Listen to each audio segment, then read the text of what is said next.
basketball player for the NBA and take over my dad's business. Yeah? Why do you want to be a basketball player for the NBA? Because I love basketball and it looks fun. I want to be a princess. Why do you want to be a princess? Because they are pretty. Okay, Ethan, what do you want to be when you grow up? No. Astronaut. Yeah, you want to be an astronaut? Why do you want to be an astronaut? Because I love space. You like space? Hey, Annie, what do you want to be when you grow up? A teacher. A teacher? Why do you want to be a teacher? Because I really like school and I love reading. What do you want to be when you grow up? I want to soccer player. You want to be a soccer player? Yeah? Why do you want to be a soccer player? Because I like to kick the ball in the net. Yeah? Make stories. Score points. Kelsey, what do you want to be when you grow up? A nurse. Why do you want to be a nurse? Because I want to take care of babies. We spend nearly half of our life working. How often do we have a chance to unplug from our daily regimen of earning an honest living? How many of us feel consumed, backed up, like every day we lose a small piece of our dreams, or a piece of who we are, living paycheck to paycheck? The purpose behind the making of this DVD is to offer some possible answers to some very meaningful questions. As in athletics, have you ever asked yourself, at this stage of my life, how many timeouts do I have left? This documentary, or Short Timeout, was created to empower you to live a more meaningful life between the lines. I actually took a film crew with me and went on a stretch and interviewed people like you and me who earn an honest living. This is interesting. Enjoy. I must say I was more than a little nervous, bringing a few cameras to randomly interview the working class. I warn you, parts of the journey are bumpy and a little uphill. Let's go to the hard-working people that work on a time clock, hours for dollars. What were you making per hour? I went from $6.50 and I got a raise up to, I think right now I make $10.25. $10.25 an hour. Awesome. What are the things you like about your job? I like interacting with customers. I started at $9 an hour. Okay. And I make $10 an hour. So Melissa, what do you do here in the office? I'm the receptionist, and I answer phones. I get to work on a typewriter. If you don't mind me asking, do you work salary or time clock? Time clock. Time clock. Do you mind sharing about what you started at? What I start at, or what I'm still at? I'm just at $8.50 right now. Maybe what are some of the challenges that you don't like about a time clock per se? If you wake up late, or if you're sick, if you're on vacation, whatever, and you don't have vacation, you don't get paid for any of it. In order for us to provide the possible solutions, it is critical that we go into a variety of working trenches to uncover the reality of a payday. After our visit to the time clock, next we interviewed corporate employees on salary to get inside and look what climbing the corporate ladder feels like. Say some of the challenges would be in working in just a general corporate environment. There are always different personalities that you have to balance. Politics, total politics. Okay, how about going to salary? Did you find that you worked more hours or less hours? More. Yeah, now that there's a price tag on you. Yeah. So you work more hours. What are the things you like, however, about being on a salary? Versus a time clock, maybe? I don't know. If I have vacation planned, I'm still getting paid while I'm gone. I can hear the echoing of the little old man at the grocery store today. 40 minutes to work, 40 hours a week, 40 plus years with little or no social security, questionable health, and bills to pay.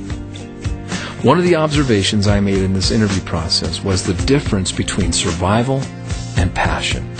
The passion barometer hardly moved during the course of these interviews. I can't help but think that the next significant event in their life is the possibility of death. This very second, young or old, it's a choice. Start living or not.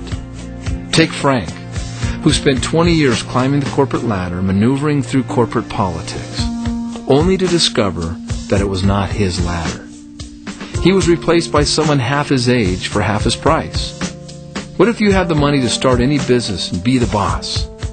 We actually visited the dreamers and entrepreneurs. We went to hamburger stands and hot dog stands and taco shops, pizza parlors, donut shops, coffee shops, mechanics, taxis, dry cleaners, contractors, tow trucks, retail clothing, gas and goes, and many, many more. So many people say to themselves, if I only had the money to fund myself to boss status, then I'd be happy. So guess what? We asked business owners the good, bad, and indifferent of owning their own business. The tell-all answers were in the questions of how much money and how much time. You get to be a fly on the wall. Check this out. I spent 7 days a week, 16 hours a day, 102 hours a week. Oh, 102 hours a week. Did you take a vacation? I took 4 days off the first year. How many cups of coffee you need to sell a day to pay your overhead and break even? At least 100 cups a day. Para negocio éxito, ¿cuántos ropas al día para éxito? Bueno, casi por lo regular 100, 150 al día. Just to start your pizza place, what kind of investment did it take from you? It took me roughly about $100,000. First year I opened, I went through about 30 employees. Maybe 400 burgers a day. 400 burgers a day. We're going to order. To start the business, it was in excess of $1 million capital. Total capital probably somewhere between $7 and $9 million. Wow. So payroll's pretty up there? Yeah, it's in excess of $500,000 a month. I work almost 12 hours every day. Almost 12 hours every day.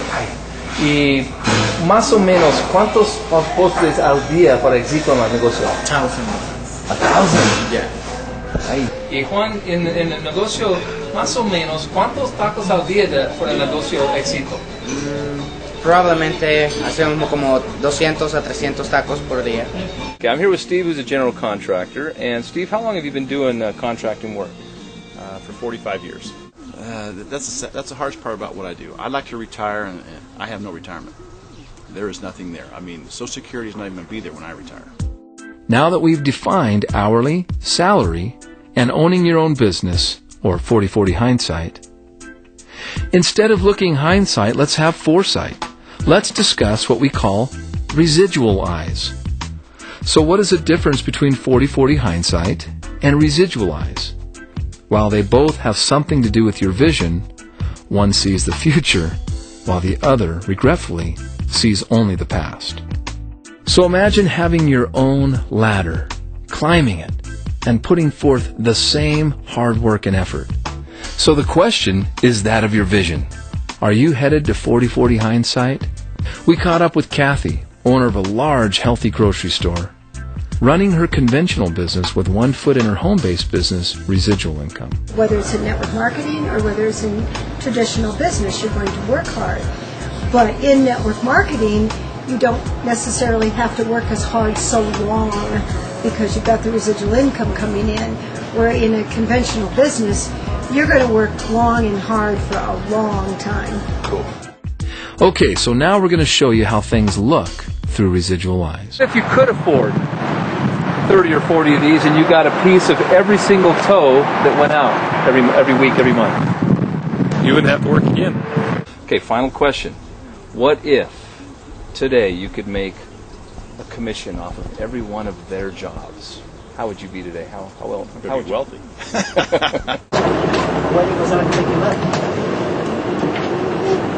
How many cars go by to get a ride? I'm curious. Pardon me? How many cars do you think have to go by before you would get a ride?